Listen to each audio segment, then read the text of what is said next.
देश अपने स्वतंत्रता के 80वें वर्ष में प्रवेश कर चुका है। विगत स्वतंत्रता दिवस पर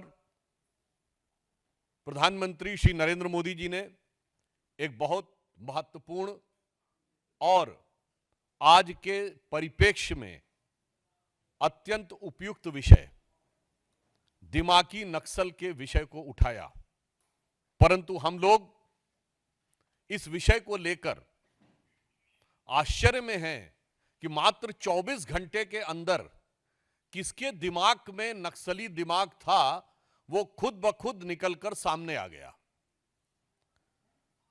पूर्व गृह मंत्री, पूर्व वित्त मंत्री और कांग्रेस के वरिष्ठ नेता पी चिदंबरम साहब ने खुद आकर कहा कि उन्हें दिमागी नक्सली होने पे गर्व है।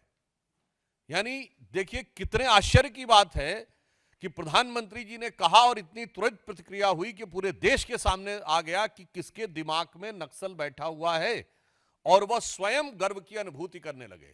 तो मैं कांग्रेस पार्टी और पी चिदंबरम साहब को याद दिलाना चाहता हूं कि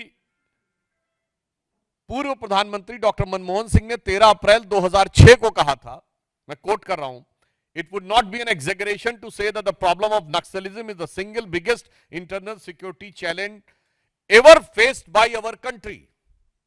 अर्थात उन्होंने कहा कि इसको कहने में अतिशयोक्ति नहीं होगी कि नक्सलवाद का खतरा भारत के इतिहास में आज तक आंतरिक सुरक्षा के लिए उत्पन्न सबसे बड़ा खतरा है।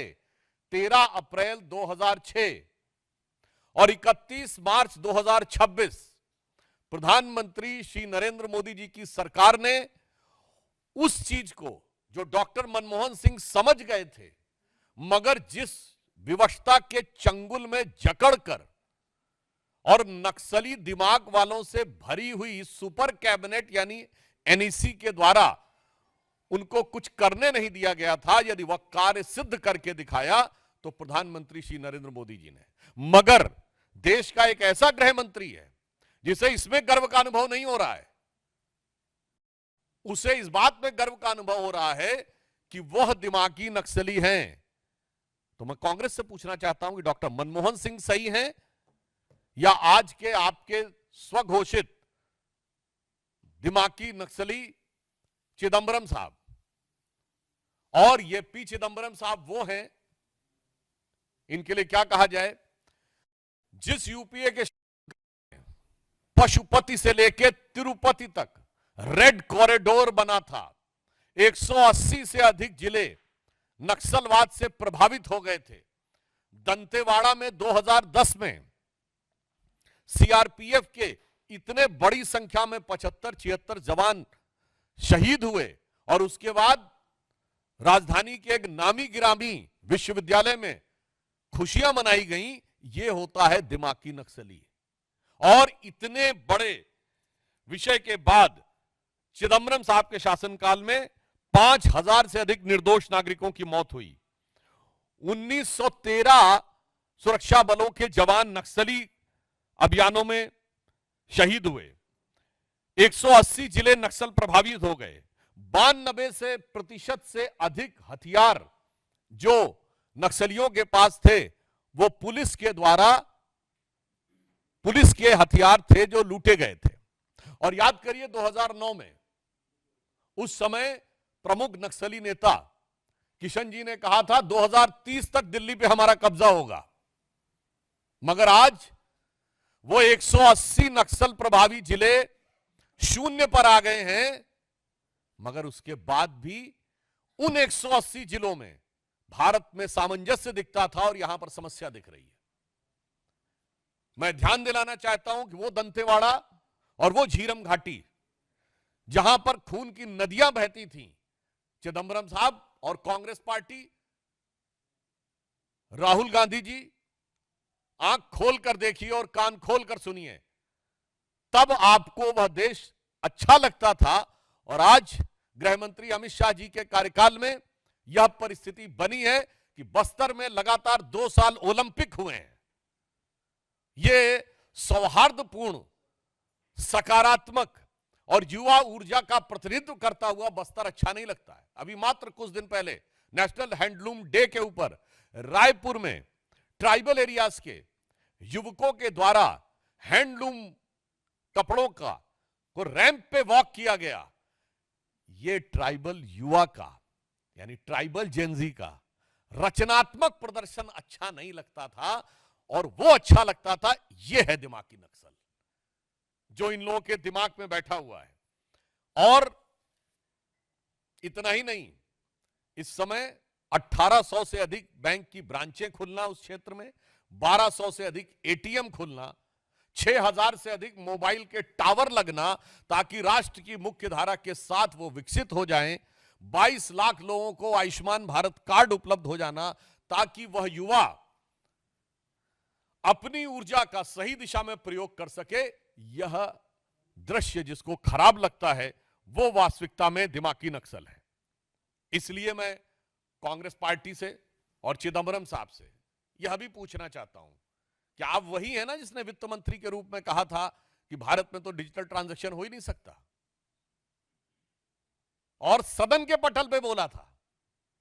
और आज भारत डिजिटल ट्रांजैक्शन में नंबर 1 का देश है। जिसकी सोच ऐसी है वो है दिमागी नक्सल।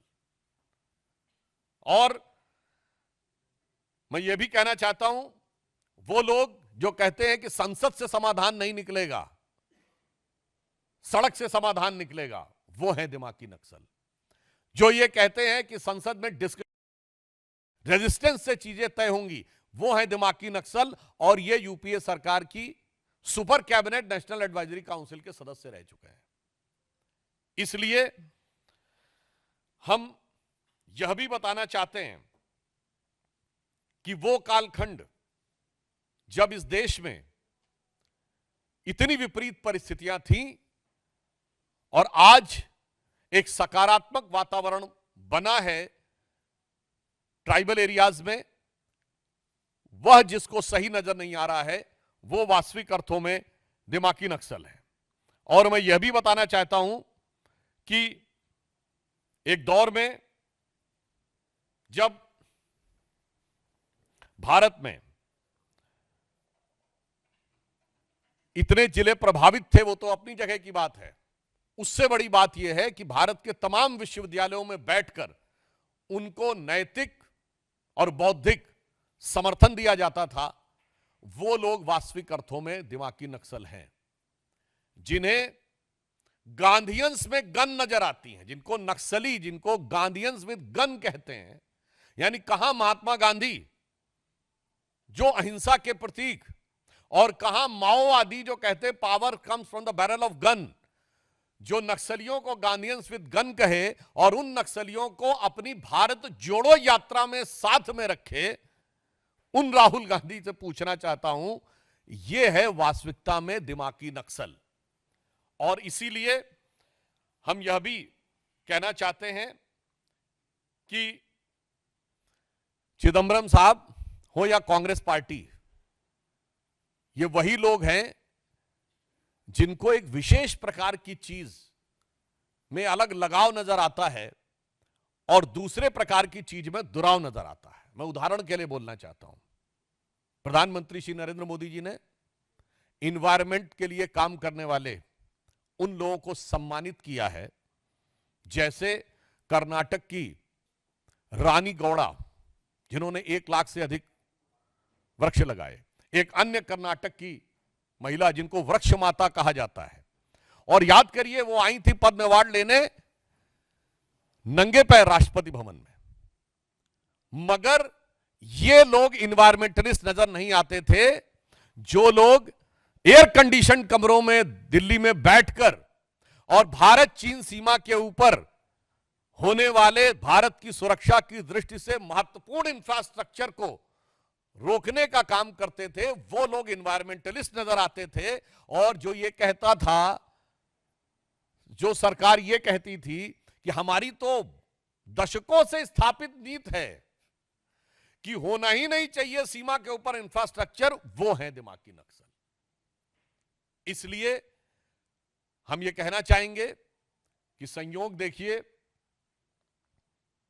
कि माननीय प्रधानमंत्री जी ने स्वतंत्रता दिवस पे बोला था, और आज नाग पंचमी आते आते ये जितना दिमागों में जहर था वो सब पूरे दिमाग से उजागर होकर उन्होंने खुद स्वीकार कर लिया कि हम क्या हैं।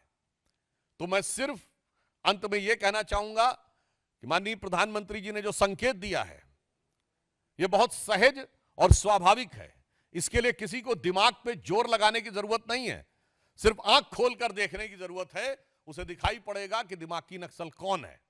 दिमागी नक्सल वो है जिसको हाफिज में साहब नजर आता है, याकूब मेनन में जुडिशियल किलिंग नजर आती है, जिसको ओसामा में जी नजर आता है, जिसको जाकिर नायक में शांति का मसीहा नजर आता है, जिसको इशरत जहां में बेटी नजर आती है, बुरहान वानी में भटका हुआ नौजवान नजर आता है, और भारत के सेना अध्यक्ष में सड़क छाप गुंडा नजर आता है। यह है वो दिमागी नक्सल। और आज हर भारतीय को इस चीज को सिर्फ आंख खोलकर देखने की जरूरत है और कान खोलकर समझने की जरूरत है। स्वतः समझ में आ जाएगा।